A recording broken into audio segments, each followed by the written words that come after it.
bonjour à tous, c'est Lightwix, on se retrouve pour une nouvelle vidéo. Aujourd'hui,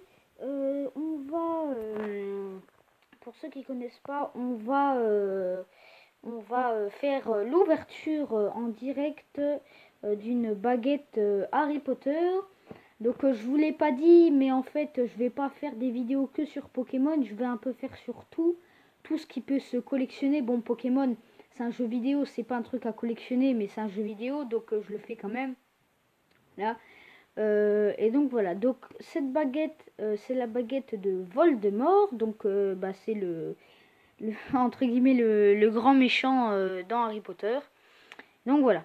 Donc on commence, or déjà pour un peu résumer la boîte, hein, c'est une boîte toute noire, il n'y a vraiment aucun autre truc. À la caméra, je sais pas si ça se voit, mais il y a vraiment aucune autre couleur ni rien. C'est tout noir. Après, le petit autocollant Made in China. Faut attendre que le focus se mette. Voilà.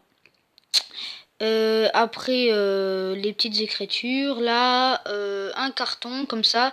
Les deux signes Ollivander. Donc Ollivander, c'est le monsieur qui vend les baguettes dans Harry Potter. Voilà. Donc, on va ouvrir cette baguette et on se retrouve pour la deuxième partie. Et voilà, donc on se retrouve pour la deuxième partie de cette vidéo. Donc j'ai ouvert la boîte en hors caméra parce que vu que je tiens la caméra avec ma main, et cette boîte là, elle est très difficile à ouvrir. Donc à une main j'y arriverai pas. Donc voilà. En l'ouvrant, on voit des rubans, deux rubans. Alors les rubans, ils sont vraiment tout noirs, bon avec des petits fils là, mais vraiment tout noir, il n'y a aucun relief d'autres couleurs. Les bords, ils sont noirs, au milieu c'est noir, il y a tout qui est noir dans cette boîte de toute façon. Voilà, donc le deuxième ruban qui est exactement pareil, voilà. Et on arrive à la baguette. Donc là, je sais pas si vous verrez, parce qu'on n'est pas trop à la lumière. Donc, non, ça servira à rien de l'allumer. Il y a un petit velours, parce que la baguette est quand même fragile. Un peu là.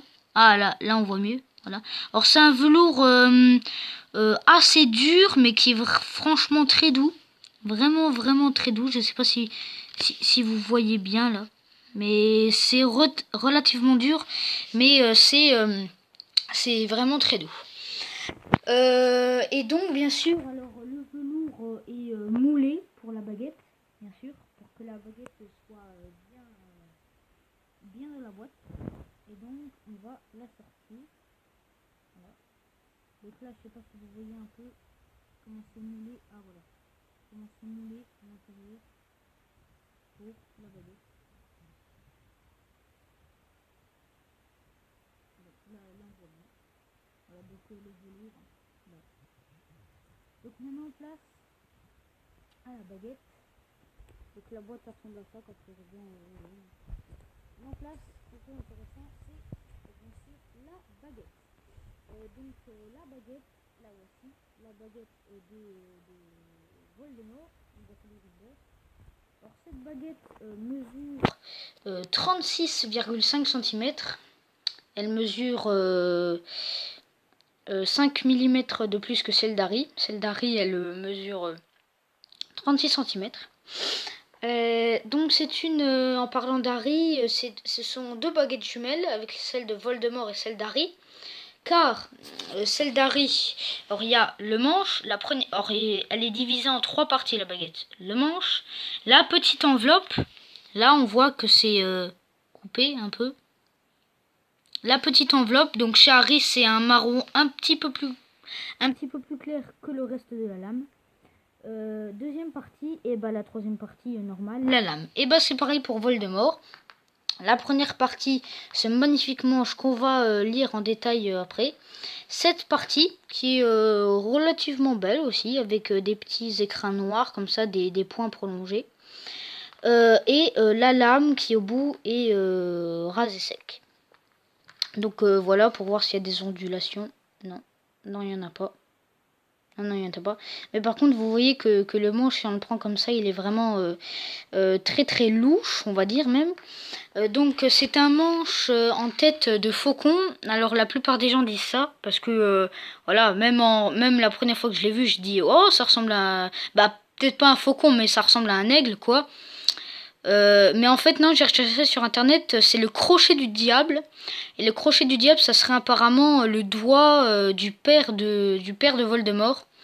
Dans Harry Potter et la Coupe de Feu, à la fin, quand Voldemort est réincarné, il y a la statue de son père où Harry est emprisonné. Donc voilà. Donc un manche qui est franchement très bien travaillé. Vous voyez là, c'est un peu enfoncé, il y a des petits trous, il y a tout qui est fait exprès. Là, les petites traces, là, c'est vraiment tout qui est fait exprès. C'est le crâne de l'aigle entre guillemets. Voilà. Après, la plupart du temps dans les baguettes, il y a une tige en métal pour la consolider. Mais dans celle-là, il n'y en a pas. Alors pourquoi, je ne sais pas. Peut-être que la lame, en vrai, était trop fine pour recevoir une tige dedans. Ça serait pas assez rigide. Peut-être, je ne sais pas. Mettez-moi dans les commentaires si vous le savez. Et voilà, donc elle est un peu moins rigide que les autres baguettes, mais ça fait un atout pour cette baguette parce que vu que la tige en métal c'est quand même du métal, donc elle pèse, et vu que cette baguette ne l'a pas, elle est vraiment très très très très très maniable. Dans tous les sens du terme, dans tous les sens où vous la prenez, c'est la baguette la plus maniable. Et la prise en main, en plus dans le manche, la prise en main, c'est la meilleure prise en main. Par exemple, le petit bout là, vous pouvez le mettre juste entre la paume là, votre petit doigt dans l'encoche et le pouce juste là. Bon, c'est vrai que là, c'est un peu... voilà, mais bon, vous la prenez direct comme ça. Mais sinon, si vous voulez bien la prendre, vous la prenez comme ça. Et c'est franchement parfait pour la manier. Voilà. Donc 36,5 cm, hein, la baguette de Voldemort. Et voilà. Donc c'est tout pour cette vidéo.